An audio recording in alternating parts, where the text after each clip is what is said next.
어떤 사람이 나의 대학 생활이 어땠는지를 알고 학교 성적이 어떠했으며 누구와 데이트를 했는지를 알고 있다면 우리는 그 사람을 가리켜 지인이라고 이야기합니다. 우리가 어떤 사람은 친구라 이야기하고 어떤 사람은 사랑하는 사람이라고 이야기를 합니다. 이렇게 우리가 다른 사람과 관계를 가질 때 지인도 있고 친구도 있고 사랑하는 사람도 있습니다. 제가 유튜브로 설교를 듣는 목사님들 중에 여러분이 계신데 그 중에 한 분이 여주봉 목사님이십니다. 그분이 가끔 설교 중에 사모님에 대한 이야기를 하시는데 하나님께서 자기 아내에게 관계에 대한 것을 보여주셨다. 깨달음을 주셨다. 이런 말씀을 하실 때가 있었고 또 어떤 경우에 하나님께서 자기 아내에게 구제에 대한 것을 보게 하셨다라고 말씀을 하십니다. 누구에게 어떤 방법으로 어떻게 구제할지를 알게 해 주셨다는 겁니다.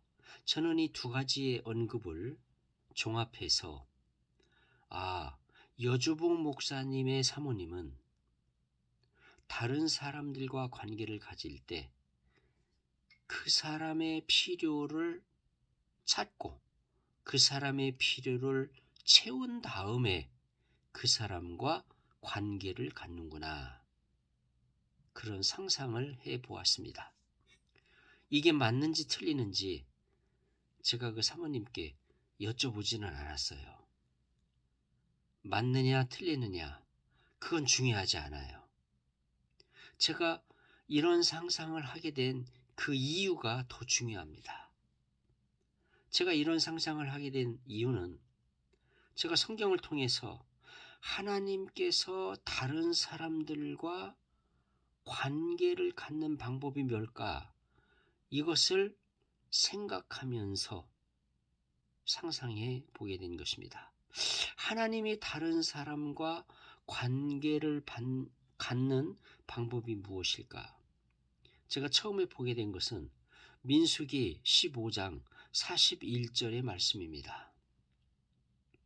나는 여호와 너희 하나님이라. 나는 너희의 하나님이 되려고 너희를 애굽 땅에서 인도해 내었느니라. 나는 여호와 너희의 하나님이니라. 근데 제가 여기에서 놀란 것은 나는 너희의 하나님이 되려고 라고 하는 이 말씀에 꽂혔습니다.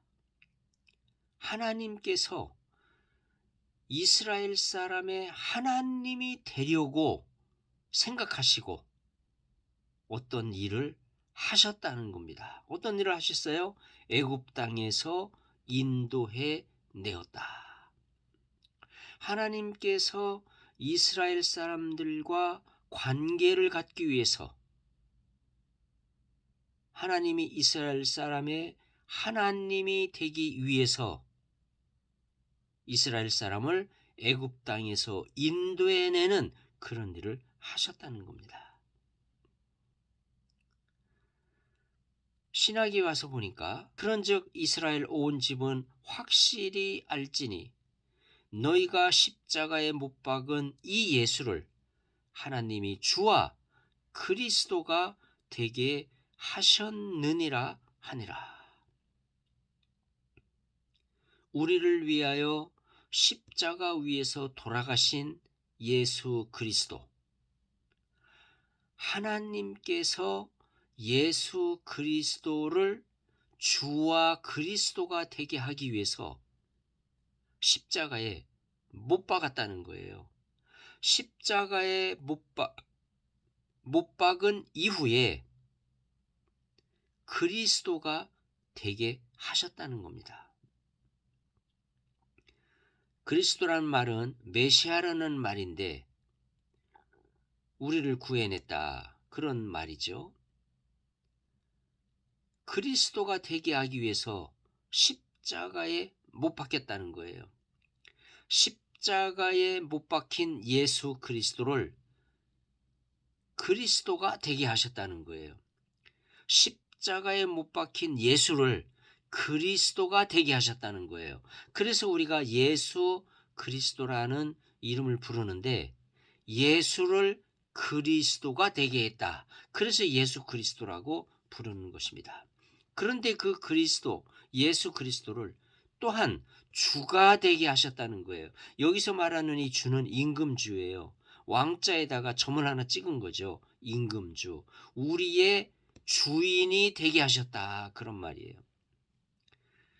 예수가 그리스도가 되고 예수가 주가 되게 하기 위하여 십자가에 못 박았다는 말이 되는 것입니다. 하나님께서 사람들과 관계를 가실 때에 그냥 관계를 갖는 것이 아니고 어떤 관계가 되기 위해서 어떤 일을 하셨다. 어떤 일을 하신다. 이것을 볼 수 있어요. 구약시대에는 애굽 사람을 구해내는 그런 일을 하셨고 예수 그리스도가 인간의 그리스도와 주가 되게 하기 위하여 십자가에 못 박혀 죽게 하는 그런 일을 하셨다는 겁니다. 이렇게 하나님께서는 어떤 사람들과 관계를 갖기 위해서는 어떤 일을 하신다. 근데 그 일을 보면 희생하는 일이에요. 그리고 그 사람들에게 자신을 주는 그런 일이에요.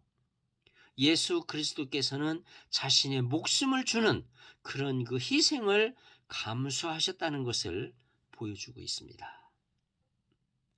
정리하면 하나님께서는 어떻게 관계를 가지시느냐?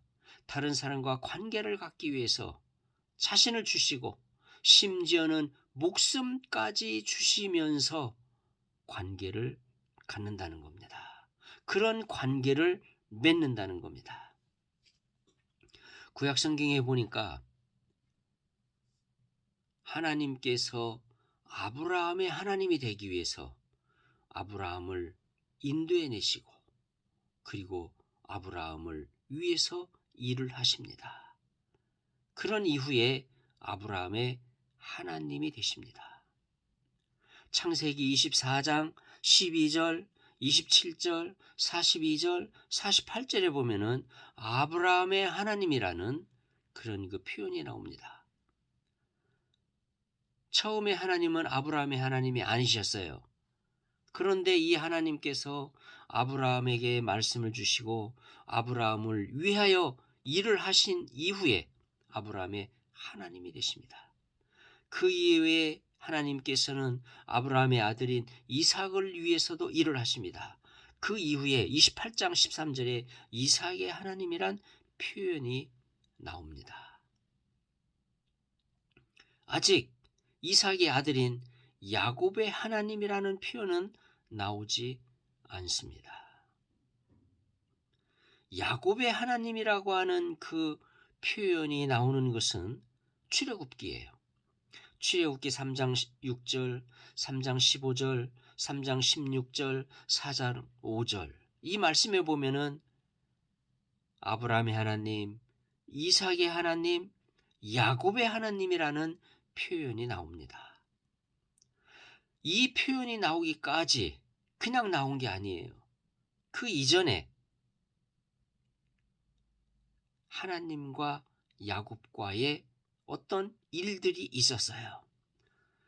창세기 32장 9절에 보면은 야곱이 또 이르되 내 조부 아브라함의 하나님 내 아버지 이삭의 하나님 여호와여 주께서 전에 내게 명하시기를 내 고향 내 족속에게로 돌아가라 내가 내게 은혜를 베풀리라 하셨느니라 라는 말씀을 하시면서 이제 하나님께서 저에게 고향으로 돌아가라 말씀하셨기 때문에 제가 그 말씀에 순종하여 돌아가오니 나를 안전하게 고향으로 돌아갈 수 있도록 도와주십시오라고 기도를 합니다.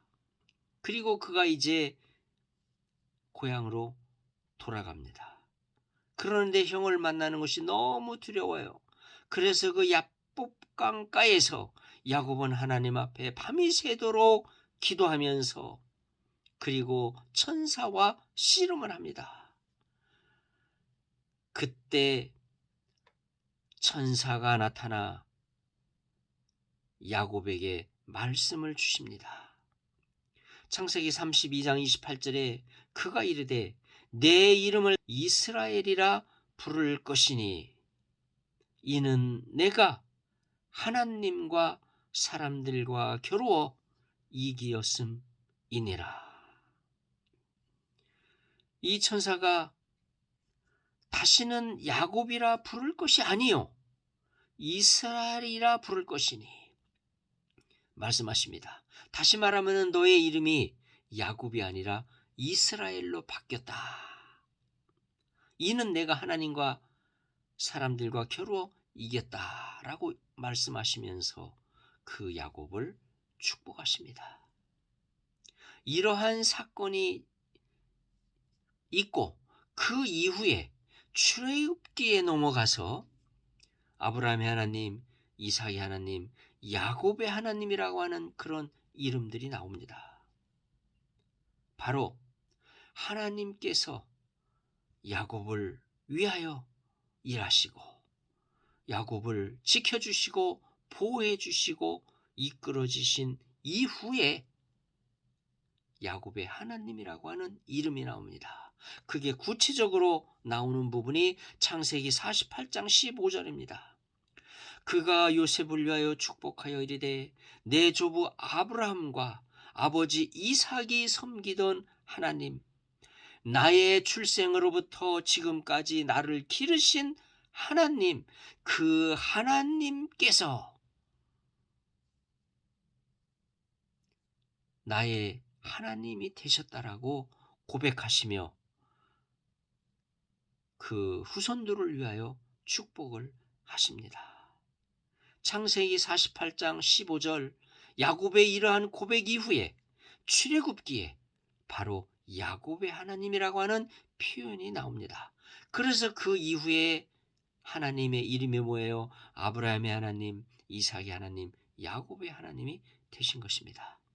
하나님께서 우리 인간의 하나님이 되기 위해서 그냥 하나님이 되신 게 아니에요. 예수 그리스도가 우리 인간의 그리스도와 주가 되기 위하여 그냥 되신 것이 아니에요. 십자가에 못 박혀 죽는 그런 희생과 고통을 감수하신 이후에 우리의 그리스도와 주가 되신 거예요. 이렇게 하나님께서는 우리 사람들과 관계를 가지실 때 그냥 관계를 갖는 것이 아니에요. 어떤 일을 하시고 희생을 하시고 관계를 가지셔요. 또 하나님께서 예수 그리스도를 주와 그리스도가 되게 하는데 그냥 되게 하신 게 아니에요.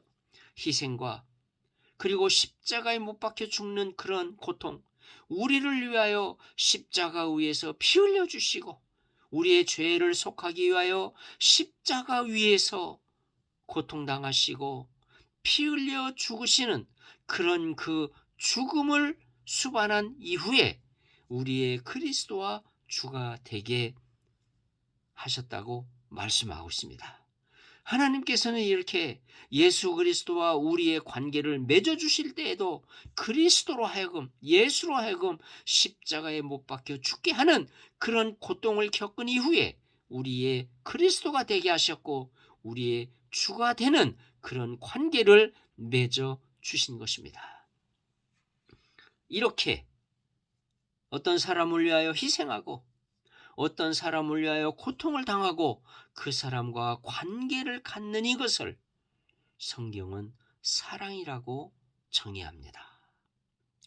요한일서 4장 10절에 보니까 사랑은 여기 있으니 바로 사랑을 정의하고 있습니다.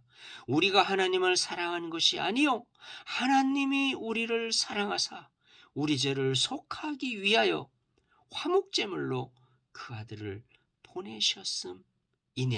이것이 바로 사랑이라는 거예요. 요한일서 4장 19절에 보니까 우리가 사랑하면 그가 먼저 우리를 사랑하셨습니다.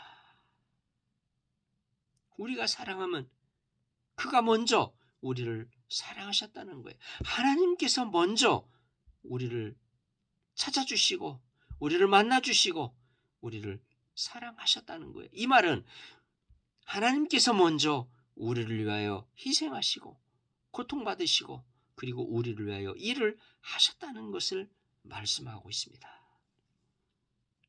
저는 여기에서 사랑이 무엇인지, 사랑이라고 하는 단어가, 하나님이 사랑이라고 하는 단어를 쓰실 때 이 말의 의미가 무엇인지를 깨닫게 된 것입니다. 하나님이 사랑이라는 말을 쓸 때의 그 의미는 바로 이렇게 먼저 다가가시고 먼저 그를 위하여 희생하시고 먼저 그의 필요를 채워주시고 먼저 그 사람을 위하여 고통당하시는, 바로 그러한 일을 통해서 그 사람과 관계를 맺으시고 그 사람을 사랑했다라고 표현한다는 것입니다. 바로 하나님께서 이렇게 관계를 맺으시는 이것을 사랑이라 표현하는데, 이것이 바로 하나님께서 관계를 맺는 모습이라는 거예요. 저는 여기에서 그렇구나. 우리가 다른 사람과 관계를 갖기 위해서는, 그 사람과 나와 관계가 있기 위해서는 내가 그 사람에게 먼저 다가가고 그 사람을 위하여 어떤 일을 해야 되는구나. 그 사람의 필요를 채워주고 그리고 그 사람을 위하여 희생하고 그 사람을 위하여 고통을 받는 그런 일을 한 이후에 나는 그 사람과 관계가 맺어지는구나. 이것이 바로 내가 그 사람을 사랑하는 것이구나 라는 것을 깨닫게 되었습니다. 하나님께서 말씀하시는 이 사랑의 의미로 다른 사람과 관계를 맺어가시고 또 하나님께서 먼저 우리를 찾아주시고 사랑해 주셨으니 그 하나님의 사랑을 받아들이고 하나님과 사랑하는 관계에 들어가시는 우리 모든 성도님들 되시기를 축원합니다.